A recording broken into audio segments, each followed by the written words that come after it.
verbe jambe dans le tableau de Degas, le bras supplémentaire de la Pietà Rondanini, vont à l'encontre de nos attentes et doivent être expliqués dès lors qu'on a remarqué leur présence. Il serait par contre bizarre de faire remarquer que la Vénus de Botticelli possède deux jambes, rien ici au-delà de l'intérêt éventuel que les jambes comme telles peuvent présenter ne mérite de retenir l'attention. Le fait qu'il y ait deux jambes est dans le moindre intérêt. De même, un bras détaché qui apparaît dans un tableau représentant une bataille n'appelle aucune explication spéciale. Il nous indique qu'il s'agit d'une scène de bataille, et dans une scène de bataille, on s'attend à voir des membres arrachés, comme on s'attend à voir des arbres dans un paysage ou des bouteilles dans une nature morte. Si le tableau de Bruegel était simplement, comme son titre l'indique, un paysage, en anglais, le tableau est connu sous le titre Landscape with the Fall of Icarus. Les jambes n'appelleraient pas d'explication particulière, mais dès qu'on a identifié les jambes comme étant celles d'Icare, c'est tout le tableau qui change de signification. Sa structure est différente de ce qu'elle aurait été si on n'avait pas du tout remarqué les jambes, ou si on n'avait pas appris qu'elles appartiennent à Icare. On aurait situé le centre du tableau ailleurs que là où il se trouve effectivement. En réalité, cette paire de jambes est le point focal de tout le tableau, non pas en ce sens qu'elle serait le sujet et que tout le reste ne serait qu'un arrière-fond, mais au sens où la structure entière du tableau est fonction de ce qu'elle appartienne à Icare. Le reste n'est pas pour autant un simple arrière-fond, ou plutôt il y a bien un arrière-fond, mais nous devons décider de ce qui en fait partie et ce qui n'en fait pas partie.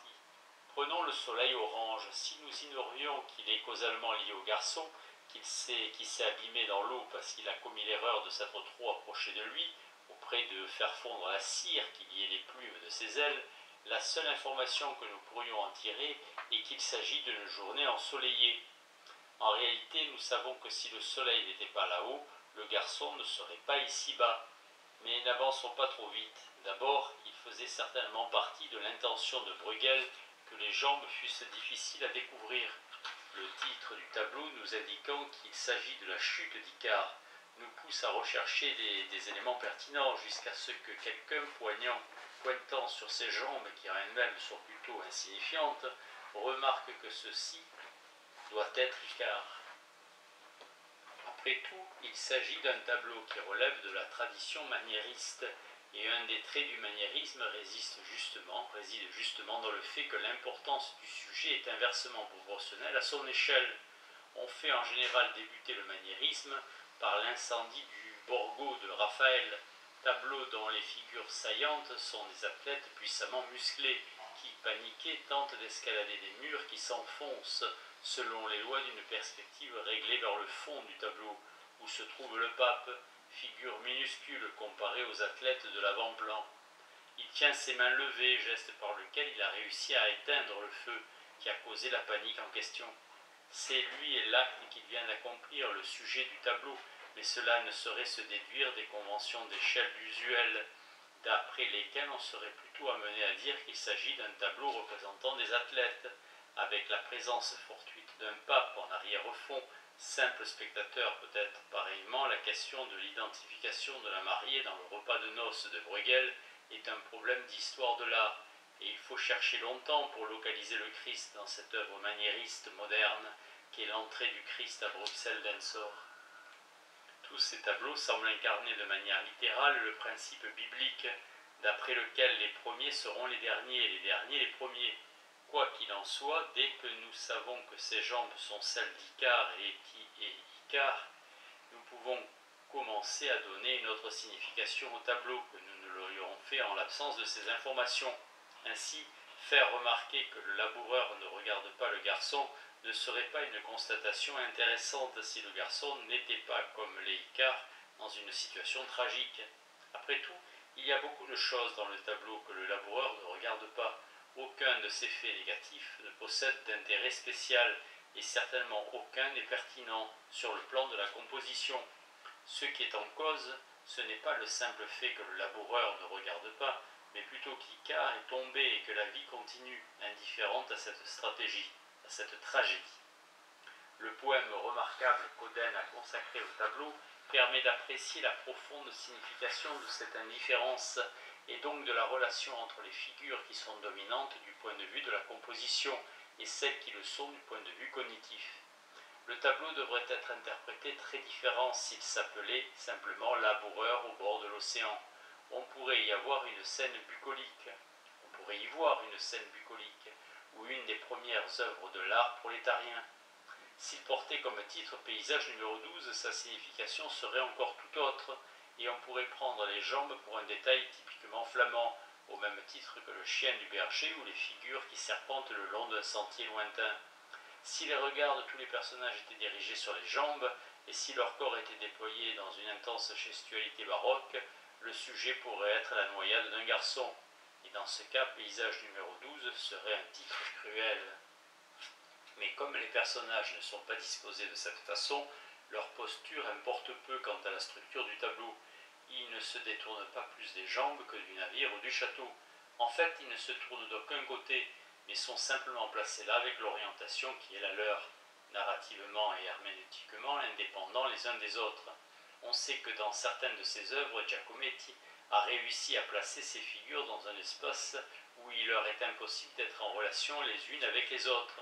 Ce fait est pertinent pour l'interprétation de l'œuvre, et on peut y voir peut-être une métaphore de la solitude des masses. Le tableau pourrait encore être intitulé « L'industrie terrestre et maritime ». Les jambes appartiendraient alors à un pêcheur de perles ou à un ostréiculteur, car en elles-mêmes, elles n'indiquent nullement qu'elles appartiennent à quelqu'un qui est tombé du ciel, ni même qu'elles appartiennent à un garçon. Les enfants ont pensé que c'était quelqu'un en train de nager. Suivant cette hypothèse, le tableau pourrait s'appeler « Travaux et plaisirs ». Le laboureur contrasterait avec le garçon, et la relation entre les deux serait très différente, puisqu'il n'y aurait pas la tension que nous y constatons maintenant. Qu'est-ce qui nous dit que le garçon est ou n'est pas en train de nager? Supposons que Bruegel ait peint son tableau sans cette paire de jambes. Dans ce cas, vu son titre, il s'agirait d'une mystification, à moins qu'on ne dise que le garçon a disparu dans les eaux qui se sont refermées sur lui, que le calme est revenu et que la vie continue comme avant. Cas réalisé par la traversée de la mer Rouge par les Hébreux. Ou on pourrait soutenir qu'Icare est en train de tomber et n'est pas encore entré dans l'espace du tableau. Si Icare était montré en train de tomber, le tableau serait une illustration. Il posséderait bon nombre de traits formels qu'il possède maintenant, mais il ne s'agirait pas d'un commentaire sur l'événement. On aurait simplement une drôle de chose se précipitant du ciel, ou en tout cas son message serait différent, plus banal. Le laboureur doit être vu en relation avec le garçon. En revanche, on voit mal comment on pourrait le mettre en rapport avec le navire, bien que dans le poème d'Oden, il soit relié par l'intermédiaire du garçon. Si le tableau s'appelait Le départ de l'armada, les liens du garçon avec le paysan seraient différents. Leur relation procéderait du contraste qu'il formerait avec le bateau. Le garçon ne ferait qu'ajouter au caractère ordinaire du jour d'été où l'armada apparia. Il constituerait un détail qu'on pourrait interpréter comme un simple élément de remplissage du paysage. On pourrait considérer les jambes comme une preuve de la propension des Flamands à surcharger leur tableau de détails.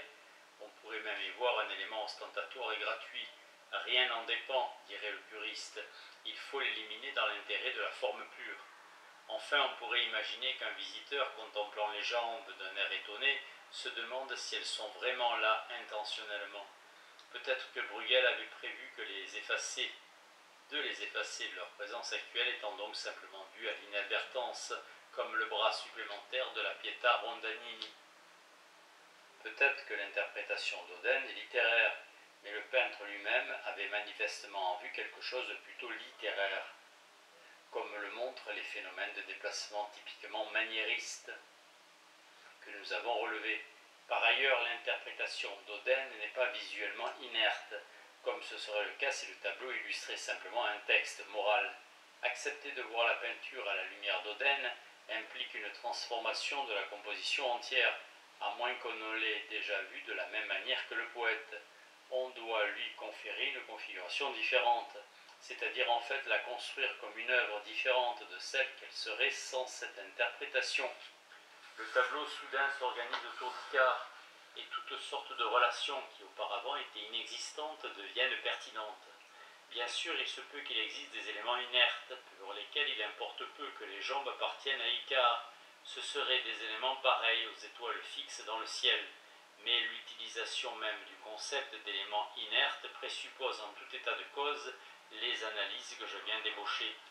Ce que nous venons de dire nous permet donc de souscrire à l'idée, qui est une sorte de prix de consolation pour les non-artistes, que l'acte de réception d'une peinture est le complément de sa création et que le spectateur entretient une relation de collaboration spontanée avec l'artiste, analogue à celle qui existe entre le lecteur et l'écrivain. Pour l'exprimer dans les termes de la logique de l'identification artistique, le simple fait d'identifier un élément implique toute une série d'autres identifications qui lui sont nécessairement liées. La chose entière bouge en même temps. Il peut être instructif non seulement de se demander comment nous verrions le tableau si nous ne connaissions pas l'histoire d'Icare, mais encore comment nous le verrions si nous la connaissions mais ignorions sa pertinence pour l'œuvre, comme cela se pourrait si le titre était perdu ou si le tableau n'avait jamais possédé de titre. Identifier les parties du tableau, comme je l'ai fait, implique déjà d'une certaine manière une décision quant à son titre éventuel. Dans le tableau de Véronèse, représentant Hercule avec Omphale, le héros est habillé en travesti. Si on ignorait l'histoire d'Hercule, on pourrait croire qu'il s'agit d'une femme à barbe, auquel cas le tableau ne pourrait évidemment pas représenter Hercule et Omphale. Dans tous les cas, un titre est davantage qu'un nom, qu'un label. C'est une directive pour l'interprétation. Si on choisit des titres neutres ou si on intitule ces œuvres sans titre, on ne détruit pas ce lien avec l'interprétation, on ne fait que le distordre. Comme nous l'avons vu, la dénomination sans titre implique pour le moins que l'objet en question est une œuvre d'art, même si elle nous invite à l'aborder à notre guise. Comme point d'aboutissement de l'acte pictural, et dans la mesure où il est donné par l'artiste lui-même, le titre est sans doute censé indiquer quelle intention préside à la structuration de l'œuvre, ce qui revient ipso facto à admettre que plusieurs structurations différentes sont possibles. Si une entité est une œuvre d'art, il n'existe pas de manière de la voir qui soit neutre. Donc, dans la mesure où on la voit de manière neutre, on ne la voit pas comme une œuvre d'art. Interpréter une œuvre revient à proposer une théorie concernant ce à propos de quoi elle est, donc concernant son sujet. Mais pour justifier une interprétation donnée, il faut obligatoirement passer par des opérations d'identification du genre de celles que j'ai esquissées. Si on pense que l'œuvre de Bruegel a comme sujet simplement l'histoire d'Icare, il faut identifier les jambes et la relation existant entre leur propriétaire et le soleil, ce qui implique l'existence d'une structure narrative, d'une histoire que le tableau ne raconte pas, et qu'il présuppose et qu'il faut donc connaître afin de pouvoir réaliser l'intégration des divers éléments en un tout cohérent. Cette interprétation néglige évidemment de nombreux éléments purement picturaux qui n'interagissent pas de manière précise avec ces éléments centraux de l'œuvre. En revanche, si, comme le fait Auden, on pense que le sujet de l'œuvre est la souffrance, ou plutôt le sens de la souffrance, puisqu'il ne s'agit pas d'une représentation directe de la douleur, comme peut l'être un tableau montrant le martyre de Saint-Laurent, on fait entrer en jeu beaucoup plus d'éléments de la structure du tableau, qui doivent être redécrits comme exprimant une attitude d'indifférence face à l'événement qui a lieu. Le tableau de Bruegel, qui est consacré à la conversion de saint Paul, n'a pas pour sujet uniquement ce moment crucial, bien que, comme plus tard chez Caravage, on y voit un homme tomber de son cheval. Le tableau est tout autant au sujet de la manière dont sont vus de tels événements cruciaux. Il s'agit en quelque sorte d'un essai pictural en optique morale. La première chose qu'on voit, le trait saillant de l'œuvre, est la croupe d'un cheval. Puis nous remarquons des gens qui découvrent un événement, ce qui nous mène presque comme si nous étions à l'intérieur de la scène, vers la cause de leur trouble. L'indifférence des uns, l'agitation des autres, sont enregistrés comme faisant partie de la structure de l'œuvre. Si on n'interprète pas l'œuvre, on est incapable de parler de sa structure. C'est ce que j'ai voulu dire en faisant remarquer que si on la regarde de manière neutre, par exemple en considérant uniquement sa réplique matérielle, on ne la voit pas comme une œuvre d'art. Bien entendu, la structure de l'œuvre, le système des identifications artistiques, se transforme selon les différentes interprétations envisagées. Nous avons pu nous en rendre compte pour la chute d'Icare, mais les transformations peuvent être beaucoup plus importantes. J'essaierai de le montrer à l'aide d'un exemple imaginaire. Supposons qu'une bibliothèque scientifique commande 2 tableaux, destinés à 2 murs se faisant face. Comme il convient pour un institut scientifique, les tableaux seront de style moderne et ils devront avoir pour sujet des lois scientifiques connues, peut-être parce qu'on veut célébrer le fait que l'histoire de la science est une histoire des découvertes. Les lois retenues par le directeur artistique sont la première et la troisième loi du mouvement établie par Isaac Newton dans les Principia. 2 artistes, notre J ainsi que K, sont rivales de toujours, obtiennent la commande. Comme ils se méprisent, chacun se donne beaucoup de peine pour éviter que l'autre ne découvre l'œuvre qu'il est en train de réaliser. Le travail se fait dans le plus grand secret. Le jour de l'inauguration, lorsque les 2 œuvres sont dévoilées, voici comment elles se présentent. Elles se ressemblent, J et K. Bien entendu, il y a des accusations et des contre-accusations de vol et de plagiat, des controverses pour savoir qui fut le premier à avoir l'idée, et ainsi de suite. Mais en réalité, il s'agit de 2 œuvres distinctes, foncièrement dissemblables, même si elles sont visuellement indiscernables. Dès lors qu'on les a interprétées, elles sont aussi différentes l'une de l'autre que la traversée de la mer Rouge par les Hébreux l'est de l'état d'âme de Kegehart.